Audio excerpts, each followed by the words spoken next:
On the third day of my being at the Jagrati school, I was sitting in the corridors with the grade 9 students after just having taught them English.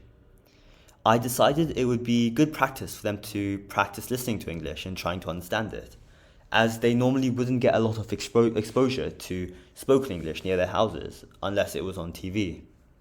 Therefore, I sat down on a table so that my voice could reach everyone, and I began talking about London, what it's like living there, the weather, the people, the culture. Then I began to talk about my school.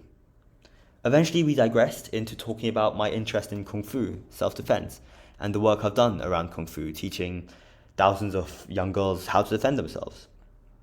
Many of the students insisted that I taught them some self-defense techniques.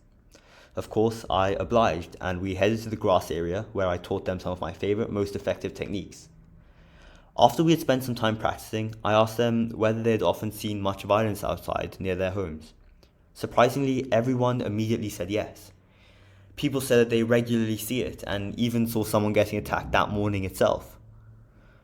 One of the major issues in slums is the lack of safety. The cramped living conditions and the absence of proper security measures makes these areas a breeding ground for crime and violence. Women and children are particularly vulnerable, with cases of sexual assault, domestic violence, and child abuse being reported regularly. The lack of safety in slums is further exacerbated by the presence of gangs and criminal organizations. These groups operate with impunity in slum areas, engaging in activities such as drug trafficking, extortion, and prostitution. The police are often unable to control these activities due to their sheer number and the lack of resources. After that day in school, when I went to interview families, I asked the same question, whether they had experienced or seen any violence in their area.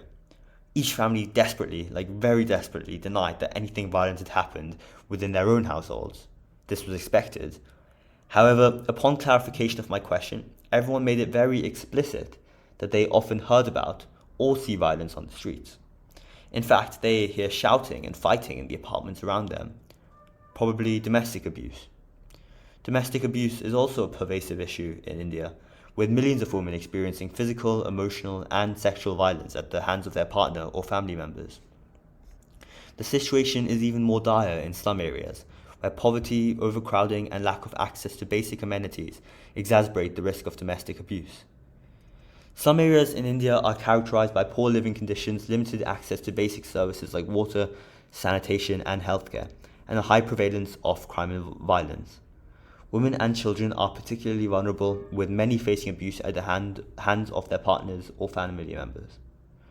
One of the major factors that contribute to domestic abuse in slums is poverty. With limited opportunities for employment and a lack of education, many women in slums are financially dependent on the partner or family member, which can make it harder for them to leave abusive situations. Another factor is the overcrowded living conditions. With families living in small, cramped spaces, it can be difficult to find privacy or seek help when abuse occurs. This actually reminds me of something I was told in 2022 when I was going from slum to slum, seeing the lifestyle of different families after I taught Kung Fu at one of the Jagrati schools.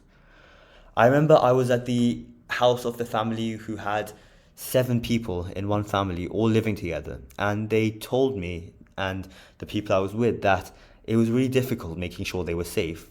The majority of them were women, and they all had to shower outside in public. There weren't shower curtains as we have in the Western world.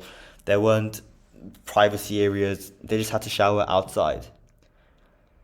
And the lack of proper housing facilities and basic amenities such as toilets and running water means that women are forced to leave their homes at night to use public toilets, increasing their risk of assault. This situation is further compounded by the lack of awareness about domestic violence in slum communities. Many women may not even recognize the abuse they are experiencing as violence and may not know where to turn for help. This is especially true in cases of emotional and psychological abuse, which can be more difficult to recognize and report. Despite the prevalence of domestic abuse in slums, there are very few resources available for women who need help. Many do not know where to turn for assistance or fear retribution from their abusers if they speak out. In addition, the police may not take reports of domestic violence seriously or may not have the resources to investigate such cases thoroughly. To address the issue of domestic abuse and violence in slums, there needs to be greater awareness and education about the issue. This could involve targeted campaigns to raise awareness about domestic violence, as well as programs to empower women and girls to recognize and report abuse. In addition, there needs to be greater investment in resources such as shelters, counseling, and legal aid for survivors of domestic violence.